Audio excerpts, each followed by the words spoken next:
Hey, beautiful souls. So, I found a little keepsake of mine that I had picked up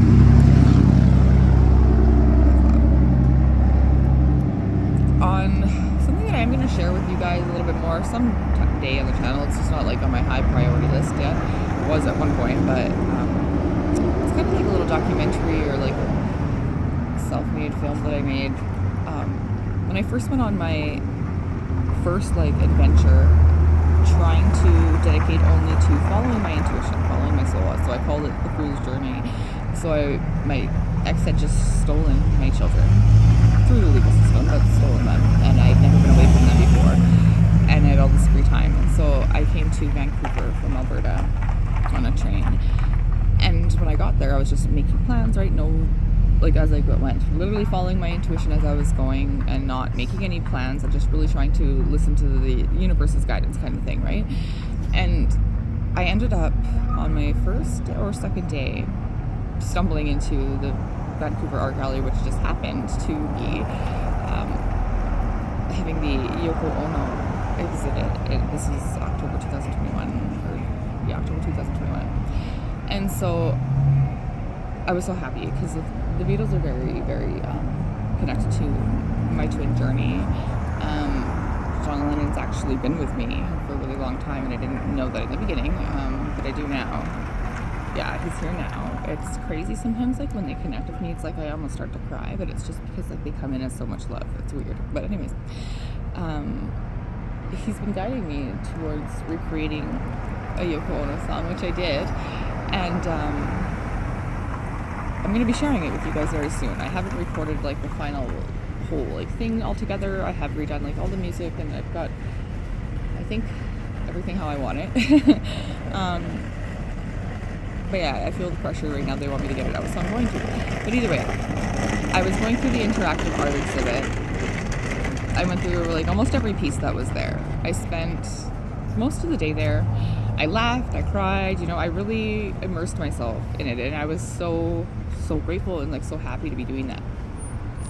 And it was just so special to me. And then I stumbled upon one of the, I don't know what they call them, but one of the exhibits anyways, and it's Free Me, Free You.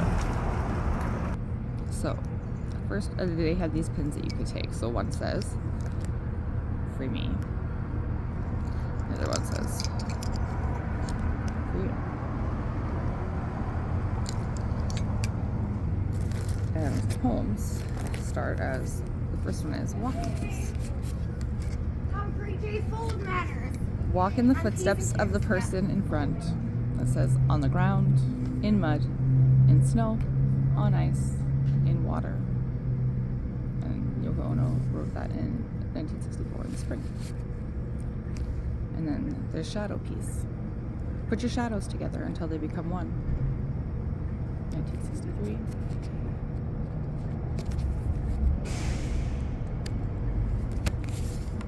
Pulse piece. Listen to each other's pulse by putting your ear on the other's stomach. 1963, winter. And cleaning piece 4. Write down everything you fear in life. Burn it.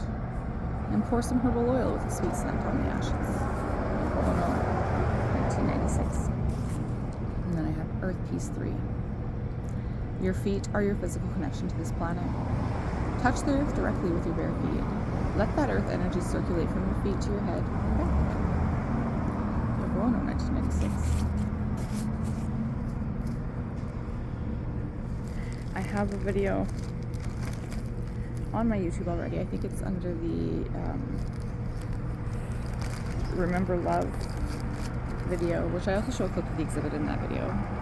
And it's a hidden clip that was never like released back then of John Lennon having a interview while he's doing the hair in bed piece with Yoko, and they ask one of the other members or the manager, I can't remember which other one they were interviewing it on screen with him, if in the portion of their time together, if their two opposing views had ever come or like had an issue or made an issue or something, and the reply was, We all belong to an ancient brotherhood and sisterhood. And this time around, the roles might be changed or flipped or whatever, right? But the purpose is the same as it's always been. And that's to get it all together in love. In love. And when I heard that and saw that on screen, I recorded it. I was so like blown away, because if you haven't awoken yet to, deep memories of your soul or past incarnations, if you're a true member of the 144 twin flames, you wouldn't know that, but all of us do. We tend to gravitate, depending on our, beliefs and knowledge and memories in this lifetime of what we know, right, to slightly different version or names of the same things, like the Sisterhood of the Rose and the Great White Brotherhood. Temple, there's lots of different names and stuff, but that's exactly what it is. And that's like our origin as souls. Like, we belong to that since like the beginning of time. And so, a lot of you guys might resonate with the Beatles, and that's why I do feel like the Beatles had such a powerful impact on the world, and why John Lennon unfortunately was taken out of this world by opposing energy so young, because of the powerful shift that he was able to make, right? And they were activists for peace. Yoko still is, and so I don't know, I guess they just wanted to maybe like, they're saying that some people that watch are like in that discernment phase with like certain connection things, so like whatever it is, like certain music, whatever, and trying to like deny certain signs, I guess maybe is what they're saying to me. And I guess I'm hoping this share, I guess, is supposed to somehow unlock your ability to like make connections, powerful connections with things that like maybe you thought were just like so silly, like why would I have a connection with this person, or whatever, like why would this be actually real? And so that's something too that I want to mention. When you're going through that kind of discovery, discernment period of your awakening, and you're making connections and things are coming to you as signs, and you're questioning, should you take this or should you doubt it, continuously like ask for reinforcement on that, right? Ask for clarification, ask for another sign, and keep track, like write those things down.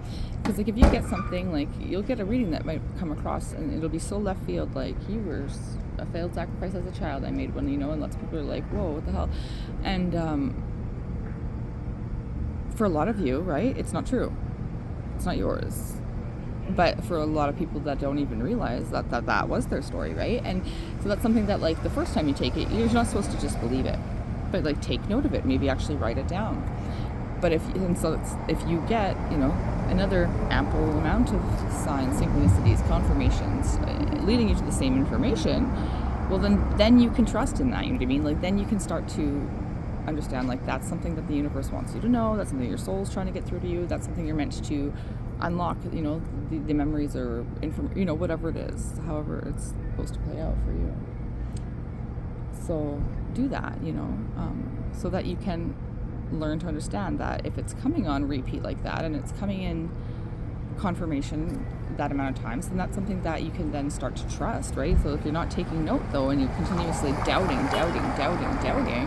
but without actually looking at, the I guess like the data for that, then you're kind of selling yourself short, because then you're allowing your ego or your fear or whatever to actually limit your growth and understanding of what's trying to be unlocked for you, right? And so it's like once you accept that for truth, then the new codes of wisdom, the new next level information or whatever, then can then come through, because you have that piece of the puzzle. It's then like integrated into your consciousness at this time. 911, that's